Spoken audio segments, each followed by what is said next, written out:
So much closer to the regular season. Yo, what's up, guys? Welcome back to the channel. APW Sports signing in for Chicago Bears Weekly Season 8, Episode 9.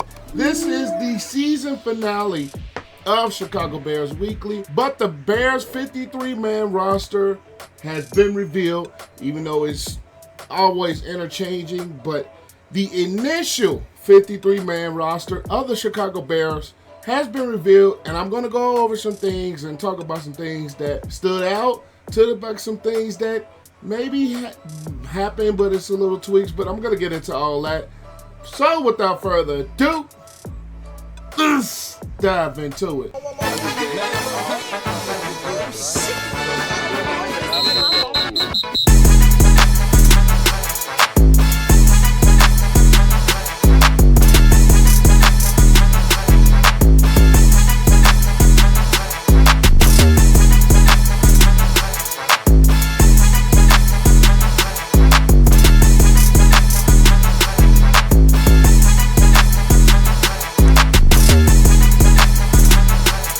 Now, starting off with some of the players that the Bears have waived following this preseason, that will be following: quarterback Austin Reed, Brendan Bates, Theo Benedict, Jake Curran, Jeremy Croma, Deshaun Mallory, Michael Baskerville, Carl Jones Jr., Leon Jones, Reddy Stewart, Roll Torrance, Cameron Lyons, and Corliss Waitman. And honestly, I think maybe the only surprise on this list, maybe Michael Baskerville, is he had a really solid preseason showing. Maybe he could have been a special teams player. Austin Reed, I kind of knew that was going to happen. The Bears are probably only going to keep maybe 2, maybe 3 quarterbacks on this roster, so that's not a shock to me. Theo Benedict, it sucks that he really didn't get to play much of the preseason, and as Hard Knocks basically star that he was, but Reddy Stewart had a very solid showing in the last 2 games, and I mean, these cuts, especially Corliss Waitman, none of them are kind of surprising to me. It is what it is. Some of these players are just not enough roster spots for them, despite their showing in the preseason.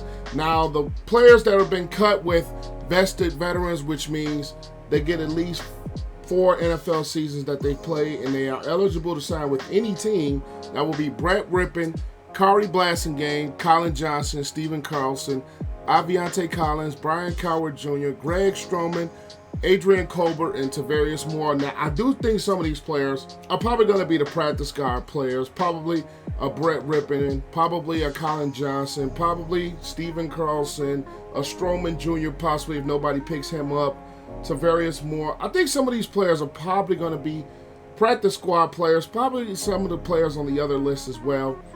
Gonna be probably practice squad players. Now, Brett Rippon, I think he's going to be kept definitely because, number one, he's a veteran presence in his locker room. 2, I think if something goes wrong at the quarterback position, where there is probably more than likely going to be injuries if something happens, I think he could be the guy that can probably step into that backup role or step into play if necessary.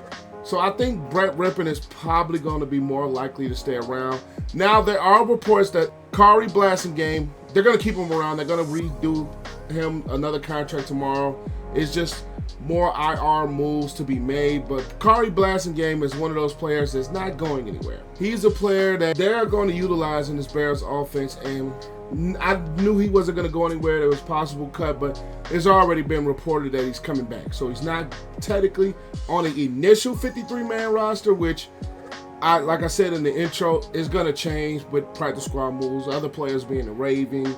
But just based on this 3 p.m. Eastern deadline, he was going to be a guy that I knew was going to stay, but just other moves that's got to be made. Now to go into the actual roster. The Bears have kept 2 quarterbacks, which is not surprising me. Those are Caleb Williams, of course, and Tyson Bagent. They are going to keep 4 running backs on this roster with DeAndre Swift, Khalil Herbert, Travis Homer, and Roschon Johnson. Now, we all know Swift and Herbert are solid running backs. Roschon Johnson showed a little bit in his rookie year. Travis Homer, he's more of that special teams type of player, so I knew he was probably more than likely one of the guys on the bubble, but he was going to be kept around for those special team purposes. The Bears, surprisingly enough, or not surprisingly, kept 3 tight ends, and of course Cole Kmet, Joe Everett, who they signed this offseason, and Mercedes Lewis, the veteran who is coming back for, it looked like, his 45th season. But, I mean, I think a lot of that was kind of obvious. And they kept 10 offensive linemen, including Braxton Jones, Darnell Wright, Kyron Amagaje, Coleman Shelton, Doug Kramer Jr., Tevin Jenkins, Nate Davis, Bill Murray, funny name, Ryan Bates, and Matt Pryor. And the starting line was probably going to be Braxton Jones at left tackle. We're probably going to have Nate Davis at right guard, but they're not sure. Tevin Jenkins on that left side. Probably Coleman Shelton as your starting center, and Darnell Wright as a right tackle. But the Bears ended up keeping 6 receivers, and one of them is Velus Jones Jr., which I think him being at that running back position is probably one of those things that it can only help him make this roster in the long run. But either way it goes, the Bears kept DJ Moore, Keenan Allen, Rome Odunze, Tyler Scott, Velus Jones, and DeAndre Carter. And DeAndre Carter is probably going to be the guy that's kept for more like special team purposes, punt return purposes, kickoff return purposes, things like that. So the Bears end up keeping 6 wide receivers on this roster. So now as we look at the Bears on the defensive side of the ball, the defensive line is looking like Montez Sweat, Darrell Taylor, DeMarcus Walker, Daniel Hardy, which I'm glad he made the roster. He had a very good preseason. Austin Booker.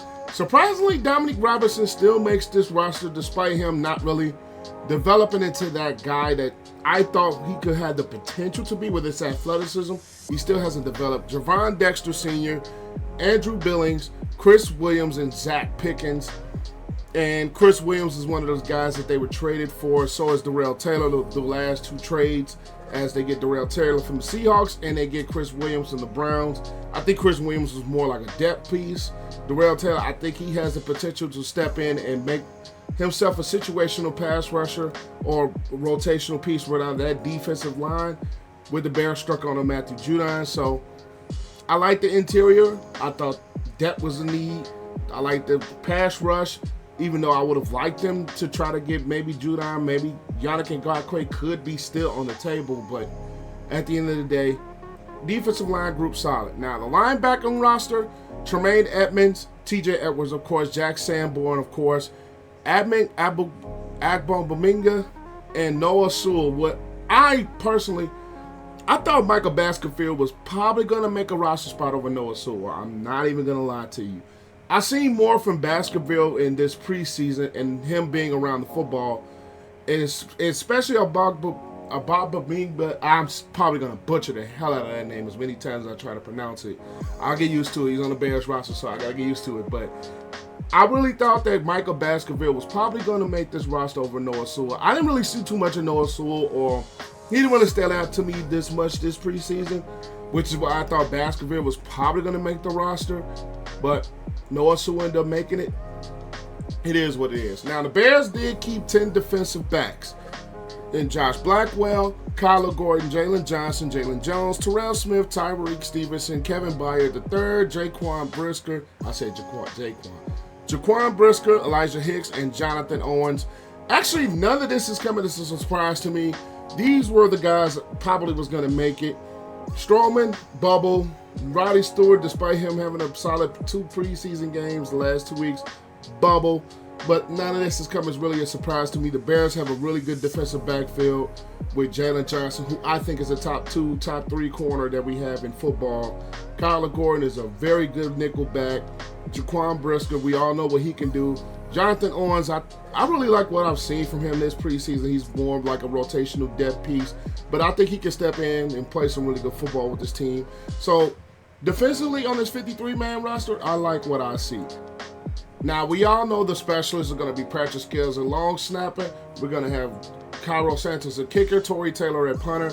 Now, it's interesting to see with Scales, from the things that I've been reading, he's probably going to be placed on IR, and Cameron Lyons is probably going to be brought back to be that long snapper while Scales is out. But Cairo Santos got an extension, I think, a year or 2 back, and he's been a consistent kicker for the Bears, something we've lacked before he was even brought in.